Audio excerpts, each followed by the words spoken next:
Are you setting goals and expectations for yourself that encourage you repeatedly to override the needs of your system? And if so, what structural changes have to happen in your immediate environment so that your instincts can come alive?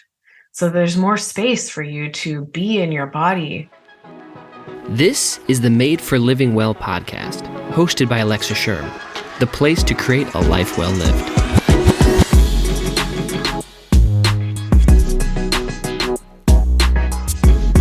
Welcome back to Made for Living Well. This is part 2 of a 2-part series that I'm doing with Nesia Nelson, who has an amazing wealth of information helping us to understand the importance in minerals and changing and supporting our mind and really nourishing the whole of who we are. We can't have healing by just focusing on one component of our life, but it's all of them working together. And then in part 2, we're going to start to learn what does it look like to remineralize my body, to heal it, and to help it to feel nourished so that we can think differently. This is an amazing podcast, again, with Nesia Nelson in part 2. If you haven't listened to part 1, make sure you go back and do so. And once this podcast is over, make sure you check out all of Nesia's work. She has many offerings, including an Eat to Go Deep workshop and maternal, as well as one-on-one containers that you can do over the course of 6 months or longer. If you've never done this sort of work, I would highly recommend it. It is worth every investment that you can put into it because it will completely transform not just your body, but how you present yourself in the world and how you live your life.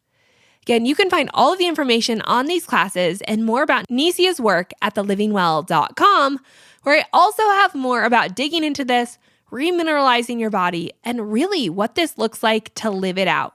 Again, you can find all of that at thelivingwell.com.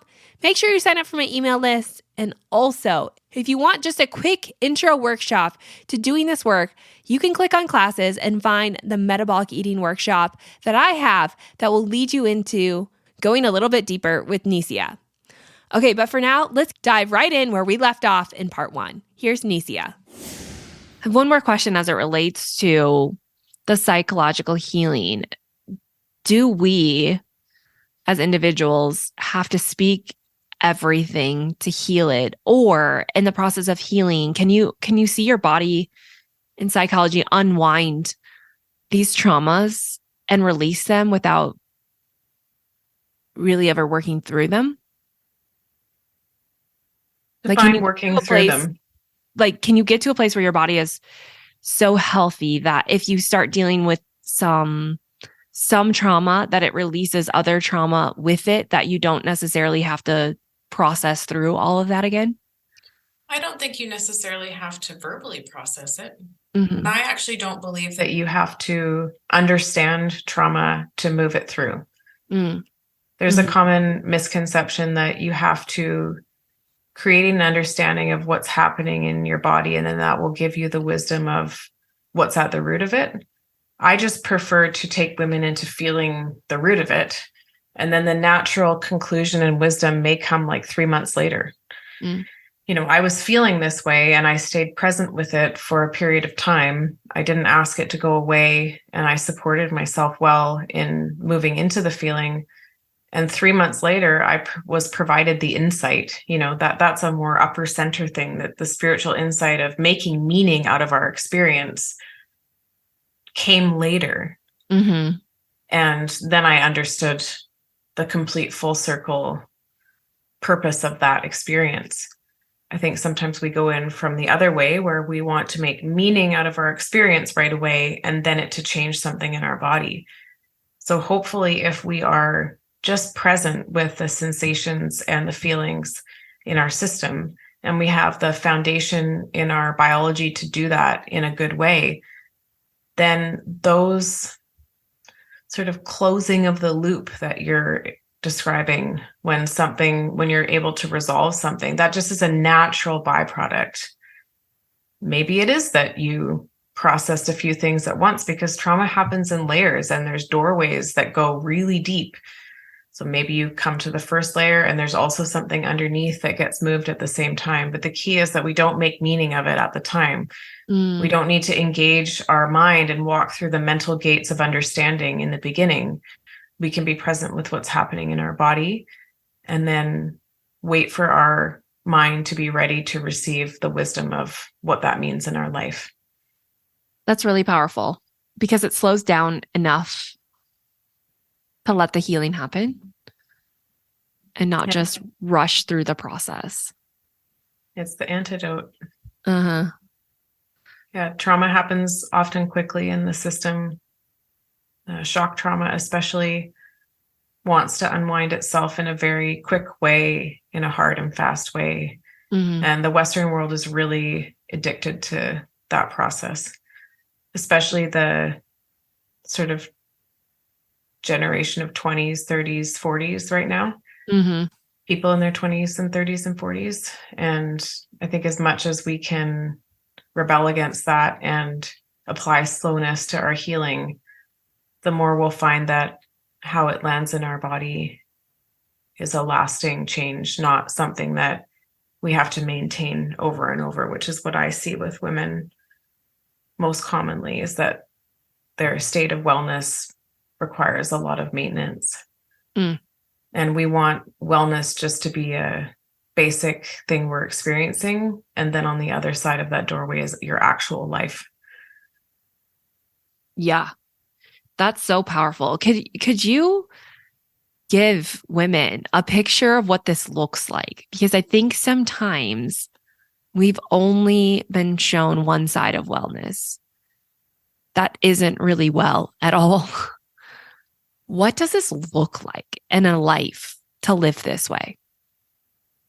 Well, it comes back to some of the things that we were just speaking about with what a process looks like in a woman's life to reclaim wellness in all areas. And I mentioned that it starts with the foundations of nutrition and it extends into the psychology and situational aspects. And then finally, the healing is provided on all levels.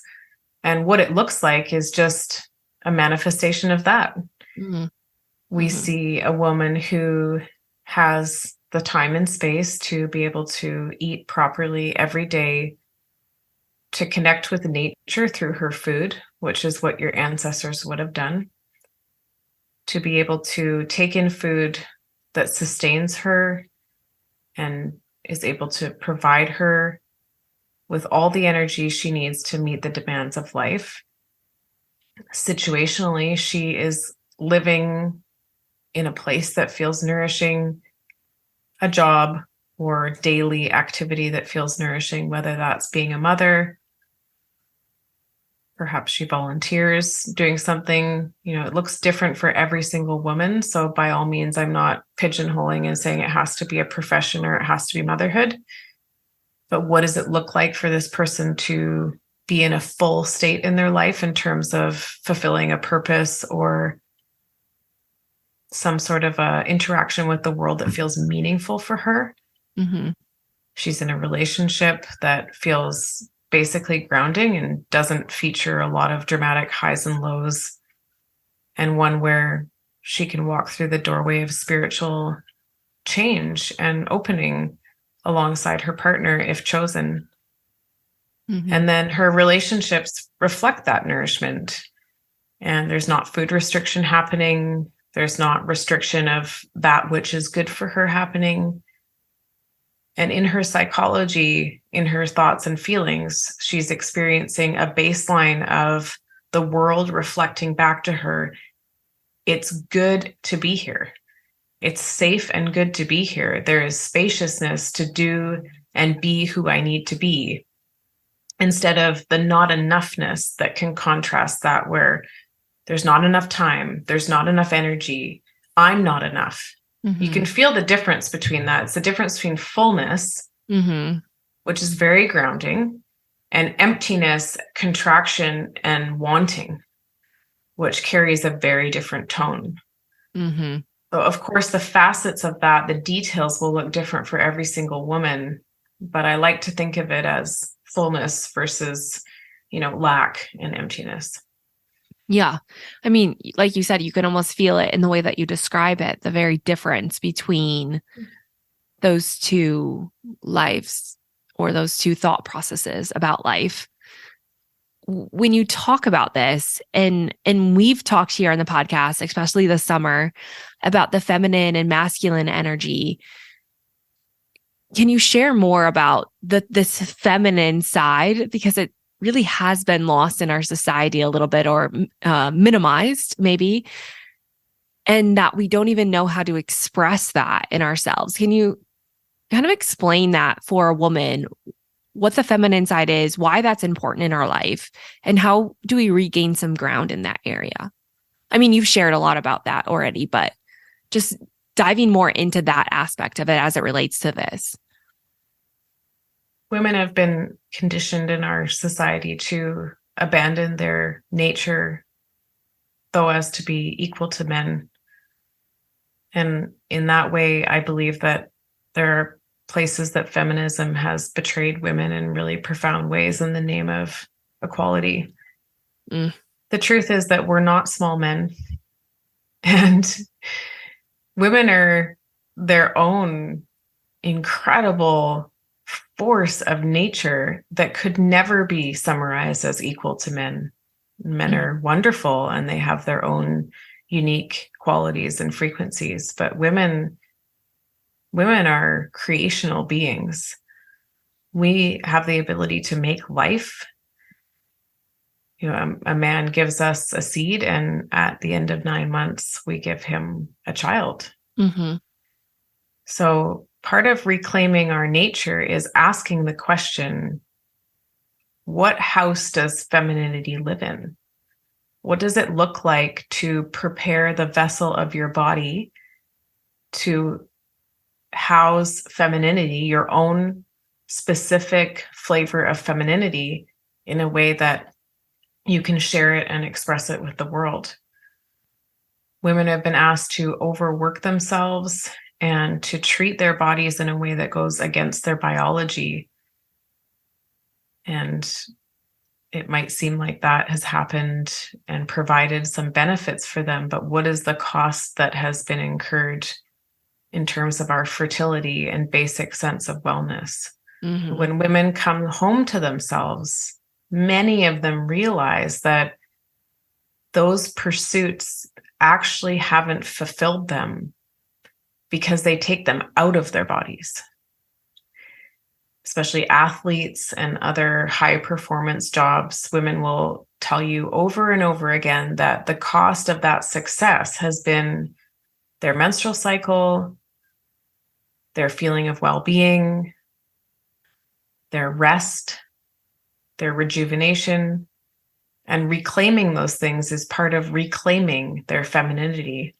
Mm-hmm. I did a set of stories on my Instagram the other week because I was having so many reflections from women about their desire to wear color being attached to their healing. And I ended up with hundreds of messages from women who said that as they renourished their body and started to bring in remineralization into their daily routine, as they reclaimed the right to rest and the pace of life that's more appropriate for them as a female person, they were able to be attracted to different types of things. Even one woman said she painted all the walls in her house with color for the first time in her life. And another woman reflected that she used to need a completely stark home with not many things in it. And now she's able to look around at the fullness in her house, though it has many things, items, things on the walls, maybe items from her children around. And she feels joy when looking at that because she's comfortable in that environment. So women's attraction to vibrant expression and a full expression and a creative expression is directly connected to how much they're comfortable embodying their femininity. I believe that starts with nourishment. It's a really great place to start. And then it can extend out into all these areas of your life. So what does it look like for a woman to reclaim her femininity? What does that look like on a daily basis for a woman to reclaim the pulse of her feminine system as a guide point for how she structures and lives her life, instead of the other way around? You know, putting the masculine structure into your life and then expecting your feminine essence to function within that, which will feel caging and confining and very detrimental to your health. What does it look like to allow your feminine essence to inform and lead everything that you do? Yeah, I mean, it's so powerful when you start to see those shifts. And it's so funny that you mention about color. As I went through my own healing journey, I experienced the same thing. Like I became very attracted to like these deep earthly colors and this moodiness that was kind of out of the norm, you know, in the world of that we were living in, the minimalistic, everything white, like you said, that stark contrast, and just being drawn to that, like that deepness, the depth of like greens and reds. And I actually went and bought a velvet green couch. And it feels so, it makes me feel so happy. And yeah, that's free. beautiful. I mean, but you Beautiful. could dismiss that so easily as just such a little thing. And it is in some sense. But again, it's just that reclaiming of that creative side of that pull more into the realness of my life.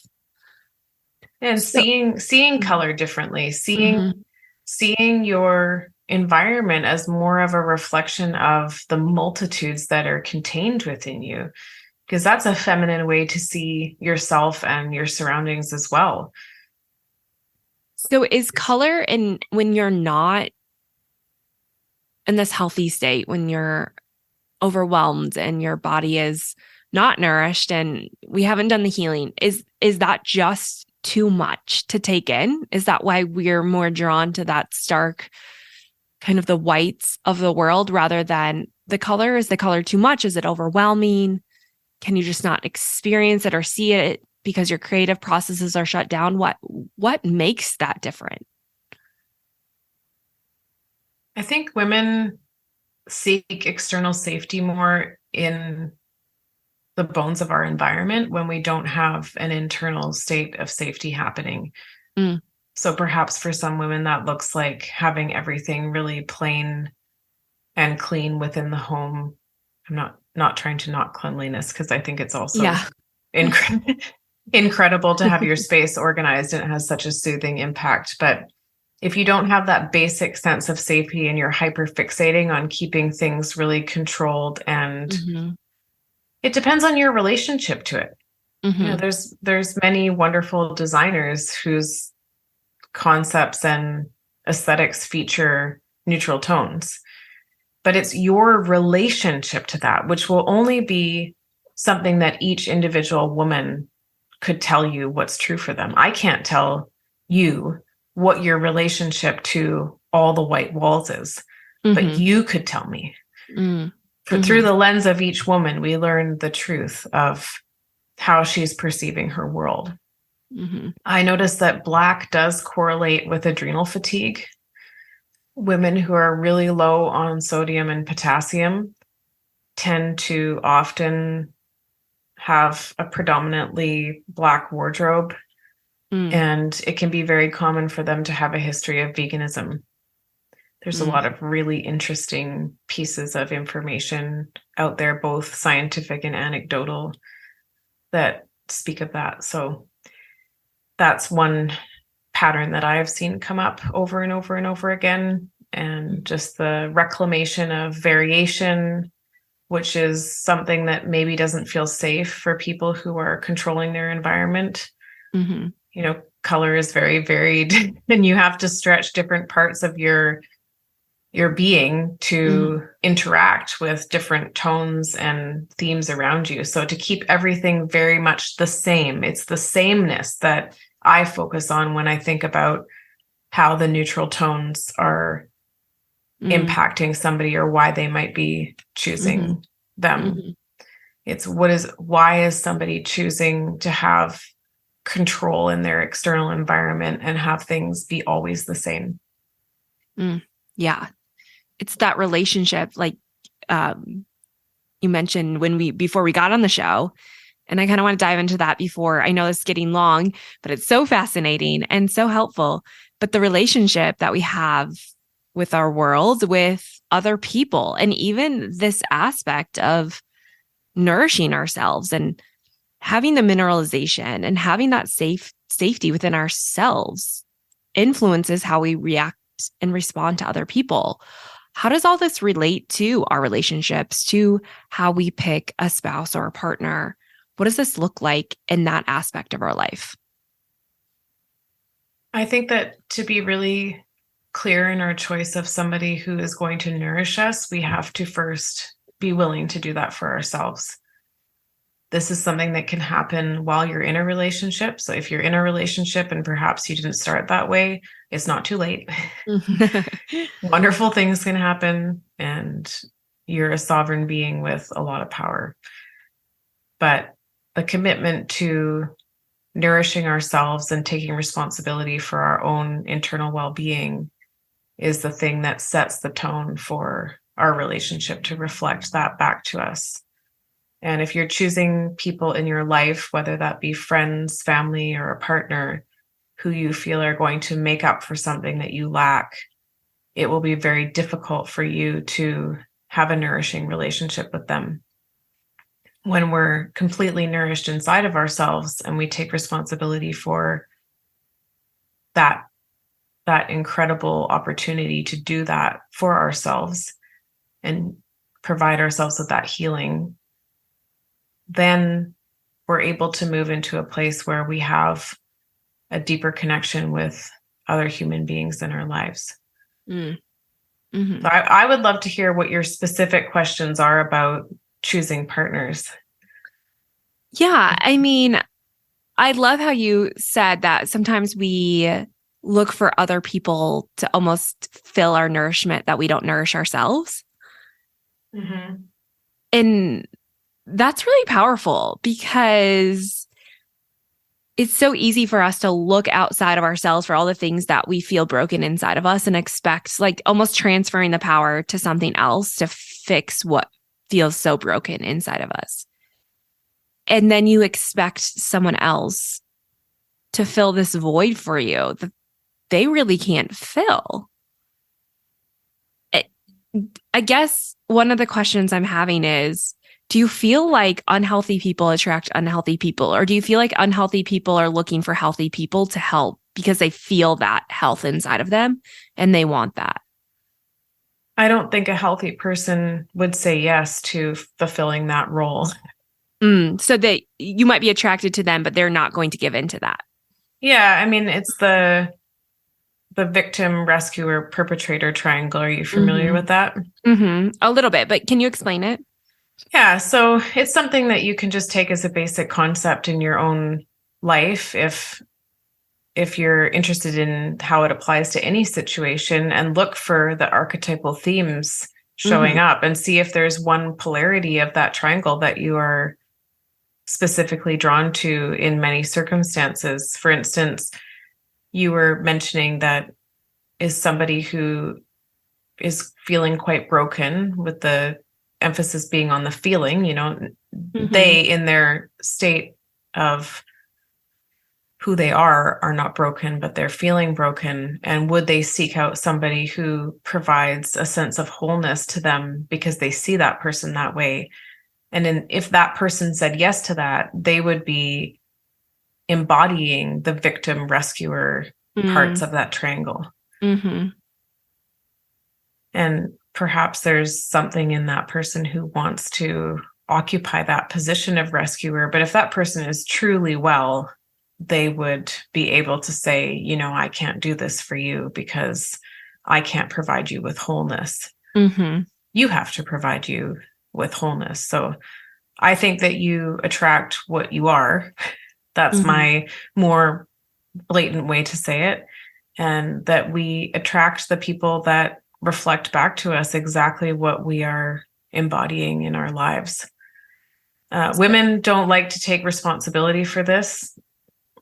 They like to blame or place responsibility on men for not showing up for them in certain ways. But once they can drop into the concept that it really is a reflection of their embodiment, the caliber of man that they're able to attract just grows exponentially. Mm.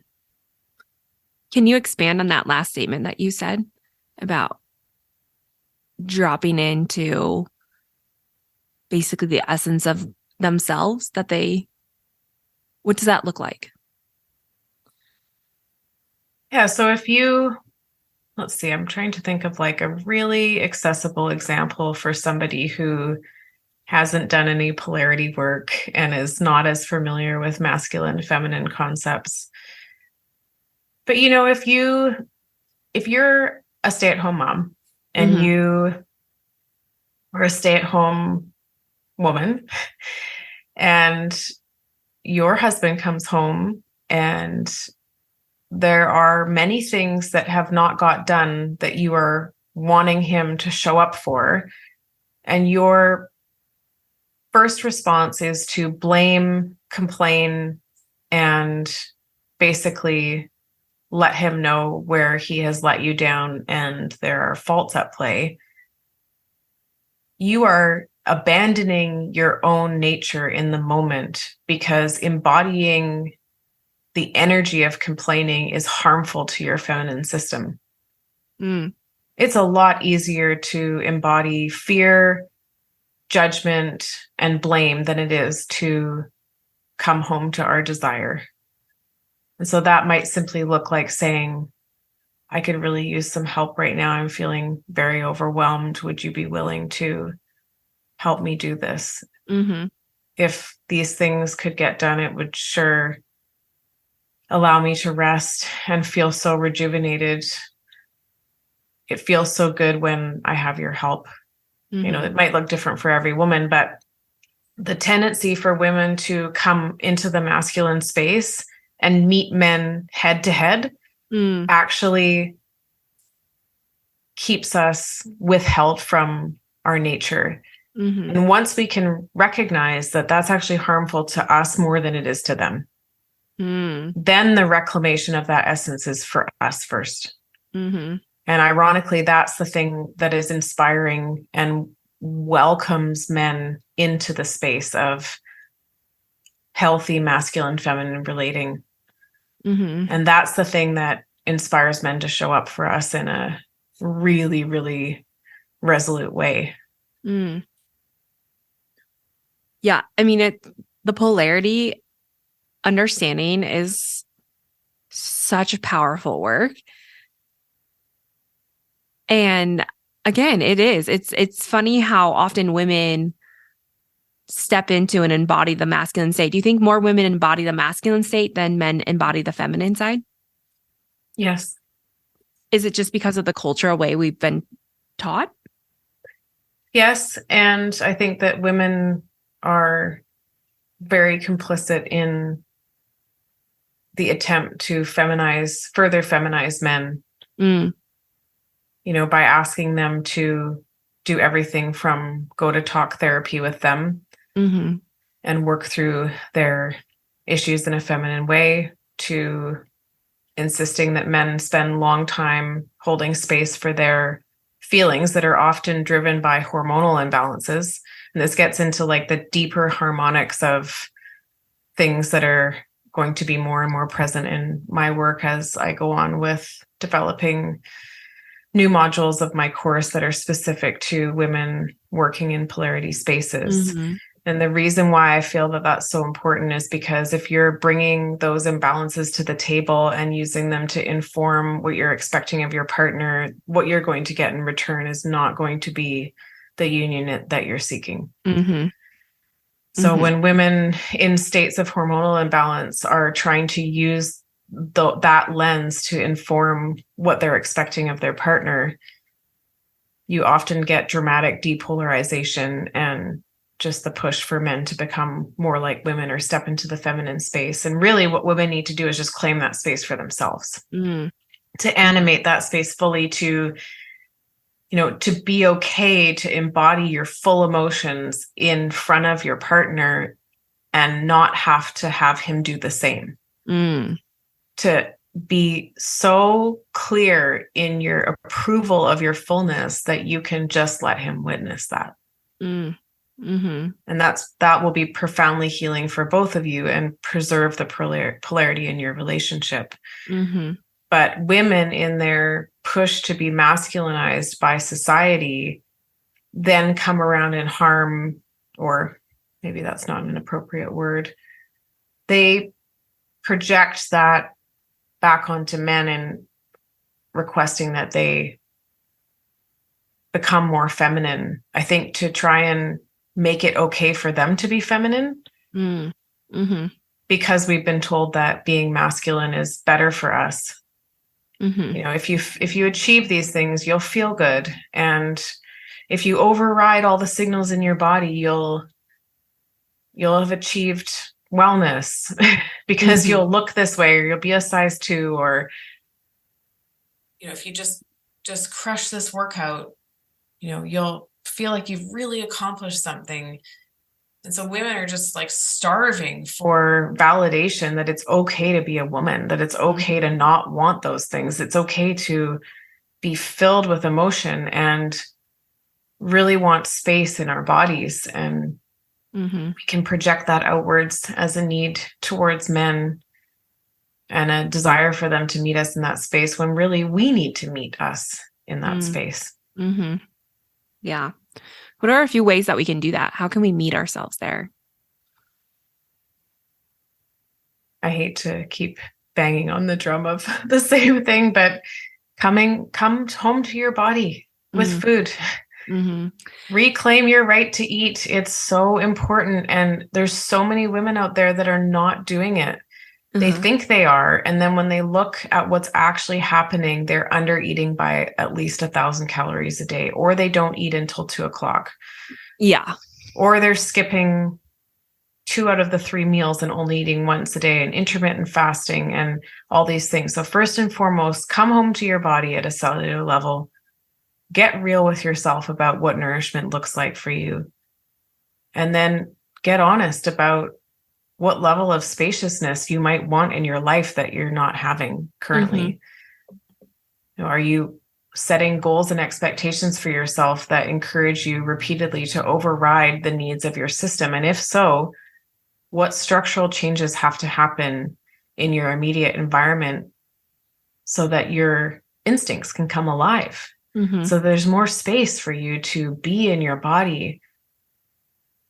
If you need half an hour in the morning to do movement and do some somatic processing or experiencing or dance or other feminine practices, and you don't have that in your life because you're not willing to make the changes necessary to gift it to yourself, then it's going to be really, really hard for you to continue down the path of reclaiming your feminine essence. Yeah. Making space in your life for that is really, really important. Yeah. And it might feel against the norm, but just because it's normal doesn't mean it's healthy for any of us. No, it's not. And you can see it in how many women are experiencing a decline in their fertility. Our fertility is the first and foremost biomarker of our health. If you're struggling with pain in your menstrual cycle, irregular cycles, or other variations of health in terms of your reproductive organs and your pelvic health in general, something in your life is out of alignment. It's a hard truth. Something in your life is out of alignment. But it's a powerful truth, because if you can start to recognize that, then you can start to make these changes that really heal your body. So the last question, I want to bring this all full circle. Talked a lot about the mineral side of this. What does that look like to remineralize your body? Do you think you can do it with food alone?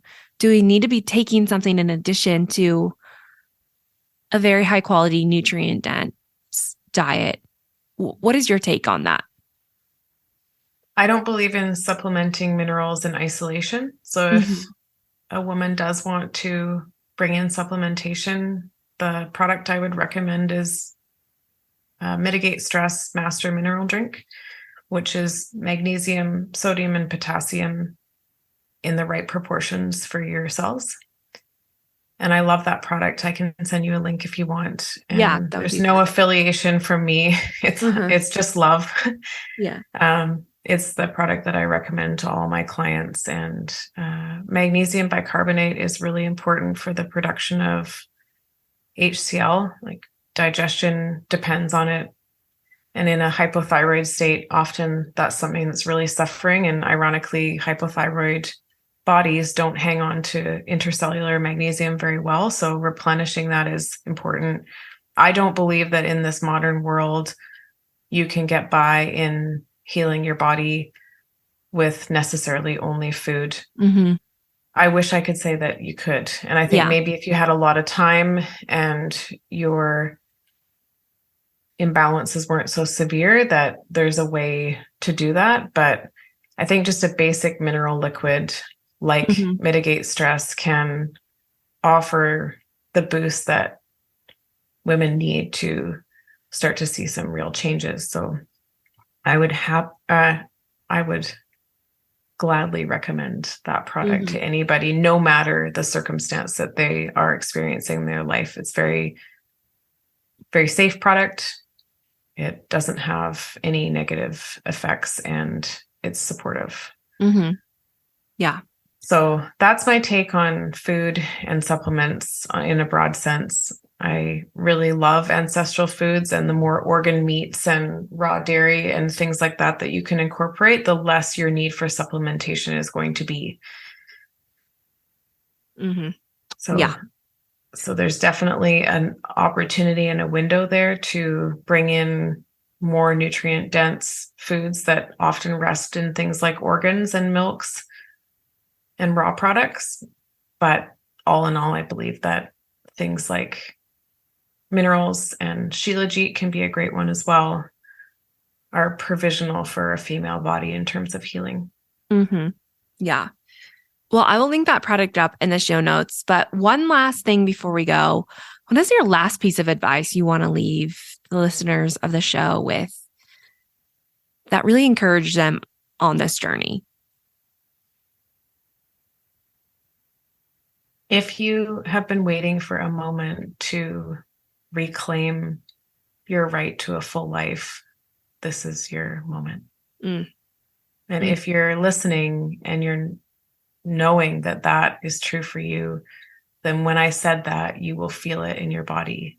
And that's really the key for women, is to start to learn to listen with their bodies instead of through their minds. And instead of taking in all information, to use their body as a guide to tell them what's right. So your system, when I said that, if you're ready, would be like, yes, that's for me. I know it's for me.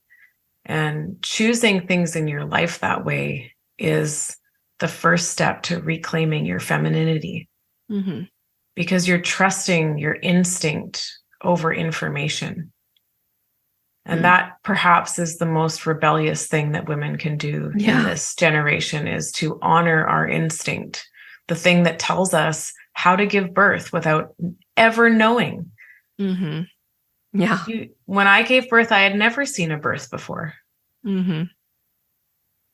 So that instinct rests inside your physiology, and coming home to yourself simply requires that you honor it. Align yourself with it and give it importance enough that you use it as a guide to inform you on what is true for you. That's so wise. And this entire podcast has been incredible. I know that there's going to be a lot of people who want to learn more from you and what you have to offer. You do have a class, correct? I have a couple things that are coming up right now. I have an incredible 11-week one-on-one container. It's a small group mentorship. And that is starting at the end of February. The link for that I will give you, and you can find it as well in my Instagram bio. There's a couple spaces left in that, and it's called Maternal. It's a deep dive into the archetype of mother and mothering, including feminine nourishment, nervous system health and well-being, childhood experiences, and mothering children and beyond into the world. And that's really awesome for women who perhaps are not ready to come to the one-on-one space directly with me, but want a chance to receive live guidance and coaching and teachings from me, and to connect with other women who are on a similar path. And then I have a course coming out probably the end of spring or early summer called Eat to Go Deep. And that is a self-paced nutrition course that encompasses everything from eating for your nervous system to remineralization, ancestral foods, repatterning of childhood experiences, and spiritual work. I took all of the facets of learning that I would have needed to support my own spiritual journey and emotional uncovering, and I put them into a program. It also features live guest teachers and other amazing things that I have not released yet. So I'm really excited about that course, and it should be ready before the summer. So if you're interested in signing up for that wait list, you can find that link in my Instagram bio as well. And there'll be a special offer to the people who sign up that goes out before it goes on sale to the public. And of course, my one-on-one container is open for waitlist. Right now, I don't have any spots, but I often have changes in that. So if that's something that women are interested in, they can send me an email directly via Instagram or fill out the form on my bio to find out more about that.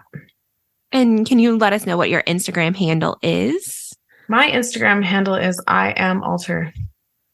ALTAR.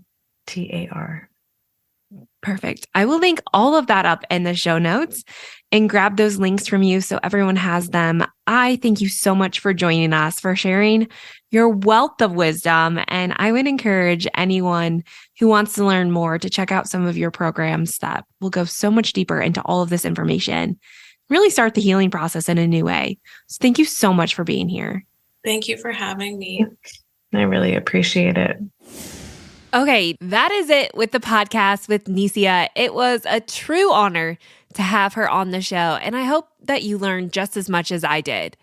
If you want to continue following Nesia or learn more about her programs, you can head to thelivingwell.com, where I have linked everything up, including the magnesium supplement Mitigate Stress. So you can head on over there to find out more information, or you can find her on Instagram at IamAlter. And before we go today, I do want to remind you, don't forget to rate and review the podcast. If you're loving the show, head on over to wherever you listen to podcasts and leave a 5-star rating and review. I would love to know what you're thinking about the show and what other topics you'd like to learn about.